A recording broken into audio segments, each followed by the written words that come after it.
Welcome to Life Change Community. I was sent an essay by John Fisher that brought tears to my eyes and expressed so well the heart of Jesus Christ, the nature of Christianity, and a description of really what churches are supposed to be. Because it had a profound impact on my life, I want to share John Fisher's essay with you. This weekend, I got a new take on an old phrase.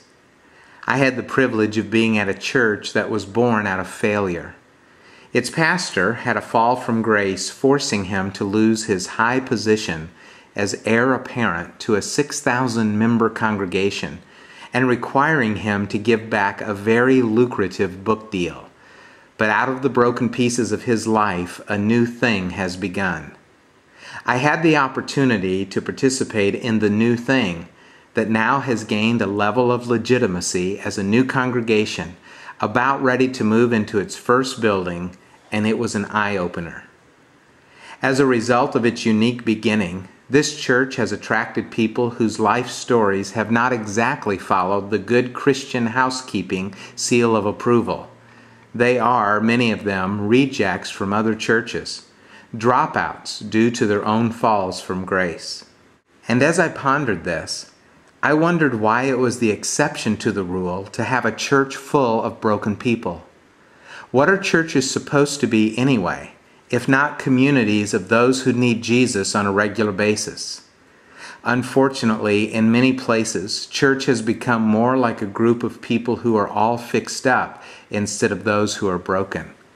At least that's what we try to be. The first church of all the fixed up people.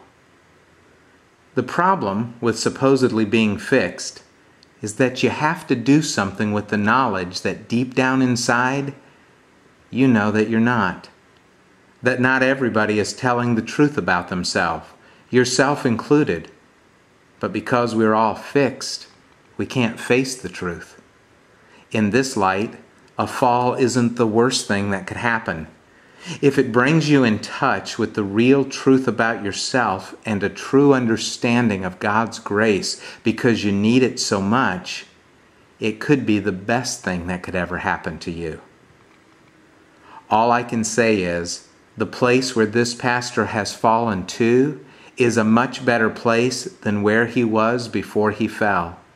And the more I think about this, the more I'm convinced that we have the phrase all wrong. You don't fall from grace, you fall into grace. Grace is not up, grace is down. Grace is what you finally understand when you fall. In fact, until you're down and broken, you can't even know what grace is. Oh, you may be able to define it and illustrate it so that it sounds like you know what you're talking about, but you never know grace until it reaches you personally in the depths of your own brokenness. Thus, a fall into grace is really a fall into your salvation. Fall from grace? Impossible.